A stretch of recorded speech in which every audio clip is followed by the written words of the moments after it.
Siria está aquí, a 8 horas de avión de España. Es la mitad de grande y su población se concentra aquí. ¿Por qué? Porque toda esta zona es un enorme desierto, pero un desierto muy importante. Tiene 1/3 de las reservas de petróleo del mundo y también de gas natural, según algunos el nuevo petróleo.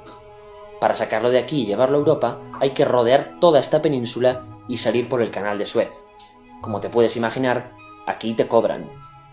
Pero hay otra manera más fácil, la línea recta. El que controle estas tuberías las puede abrir y cerrar, como un grifo. Si no pagas, no hay petróleo, ni gas. Esta región es la polla. La civilización en el planeta empieza en 3 sitios y este es uno de ellos. Mesopotamia, aquí. Sumer, que te sonará menos, pero es el puto inicio de todo. Aquí también. ¿Recuerdas la Torre de Babel de la Biblia? La hicieron estos tíos. Egipto, aquí. Siempre ha sido un punto de contacto entre Oriente y Occidente, dando a Asia salida al Mediterráneo. Quizá por eso aquí nacen las principales religiones monoteístas, el judaísmo, el cristianismo y el islam. El islam es el último que llega y de hecho acoge a las 2 anteriores. Adán, Noé, Moisés, Jesucristo son considerados profetas islámicos. Bueno, al grano. Como la zona es la hostia, todos han querido controlarla y siempre ha estado dentro de algún imperio. Persas, griegos, los romanos. El imperio romano termina partiéndose en 2, y finalmente solo sobrevive esto. Ahora es cuando la última religión monoteísta, el Islam, construye su propio imperio. ¿Te acuerdas de las cruzadas? Bueno, pues son los europeos cristianos intentando recuperar esta zona de la que estamos hablando. Los últimos en llegar son los turcos, que ojo, no vienen de Turquía, sino de a tomar por culo en Asia, junto con Gengis Khan. Lo conquistan todo y fundan el Imperio Otomano.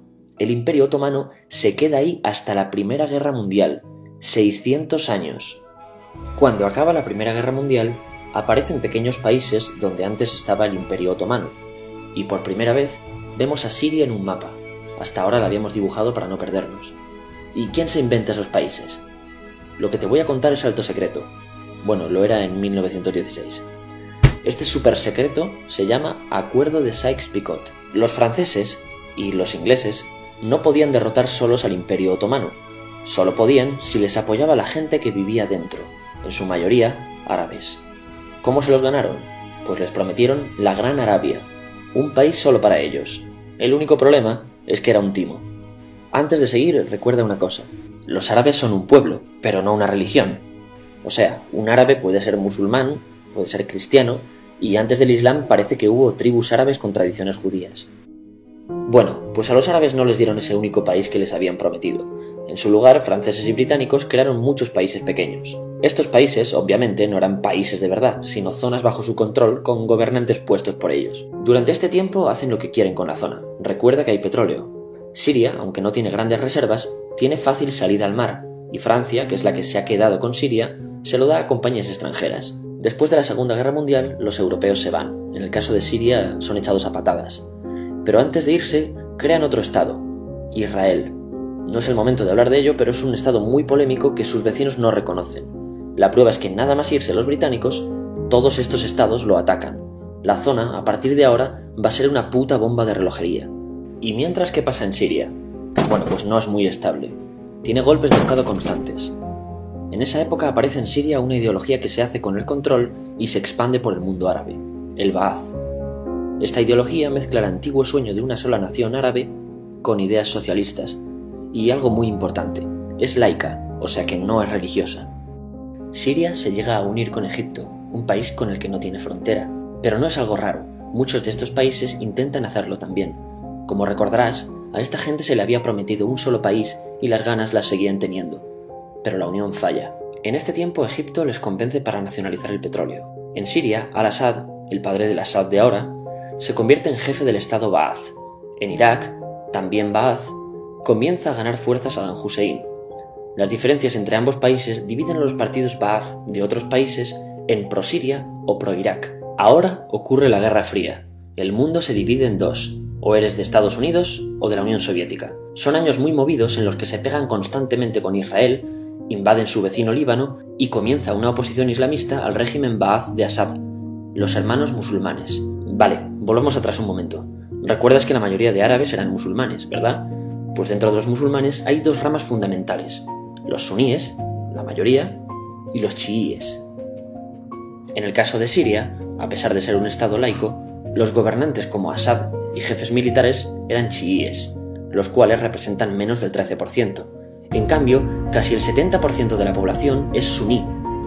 Un dato curioso es que los cristianos son casi el 10%. Que los chiíes controlen el gobierno y el ejército mosquea a la población suní, y este sentimiento es aprovechado por los hermanos musulmanes, islamistas radicales suníes.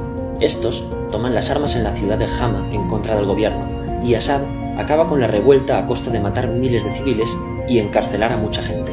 En el año 2000, Assad padre muere y le sucede Assad hijo. Ante las presiones libera a muchos presos, trae internet y esperanzas de cambio. Hay un periodo de gran debate político y aparece la oposición. También vuelven los hermanos musulmanes. Los siguientes años son difíciles. Arrestan a la oposición. Y Bush incluye Siria en el eje del mal, y esto la aísla. Está mal visto negociar con Siria.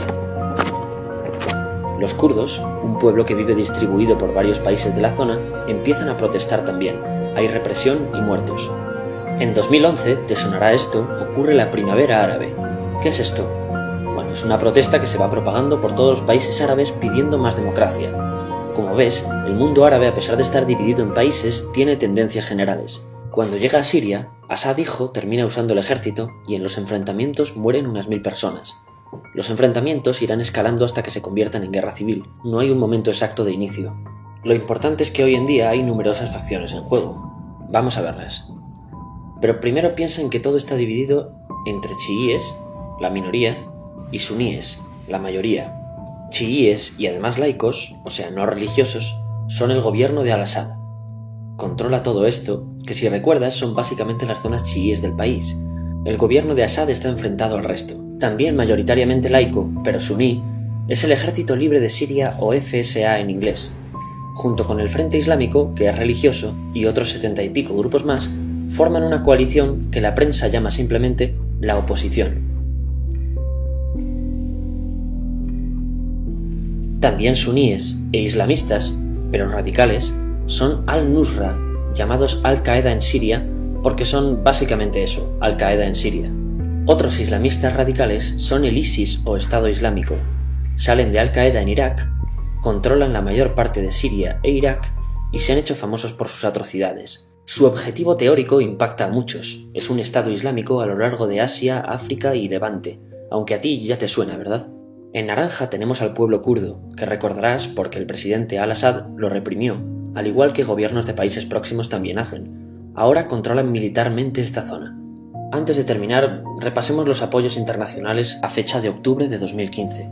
Las fuerzas de Al-Assad son apoyadas por Rusia, que ya tenía base militar en el país antes del conflicto, por Irán y por China. Todos son países de lo que Europa llama Oriente. En contra de Assad, apoyando a la llamada oposición, luchan Estados Unidos, Turquía, Francia, Gran Bretaña y Arabia Saudí. Podemos terminar con algunas conclusiones. Te advierto que esto ya es pura opinión. Si recapitulamos, vemos que la región es estratégica. Por su situación privilegiada, todos la quieren. Siria siempre ha estado bajo el paraguas de grandes imperios. Piensa que hace 100 años la actual Francia era Francia, Gran Bretaña era Gran Bretaña, pero es que hace 200 también, y hace 300 también, y hace 400 también. En cambio, Siria solo es Siria desde hace menos de 100 años, y solo se gobierna a sí misma desde hace poco más de 50. Además, jamás decidieron sus fronteras, se las impusieron. Europa divide Oriente Medio a su antojo para controlarlo, diseñando países sin tener en cuenta su población. Muchos historiadores dicen que todo pueblo tiene la necesidad de manejar su propio destino, pero estos ingredientes que hemos visto juegan en contra de proyectos como la Siria Ba'ath, que encima usa la represión para mantenerse. En última instancia, producen una guerra civil. En este contexto no es extraño que aparezcan actores que se alimenten de la desesperación, el sentimiento suní de opresión y la visión de Occidente como invasor. ISIS usa la identidad árabe y la mitología de antiguos imperios. Cuando quieras entender el presente, pregúntate: ¿y el pasado?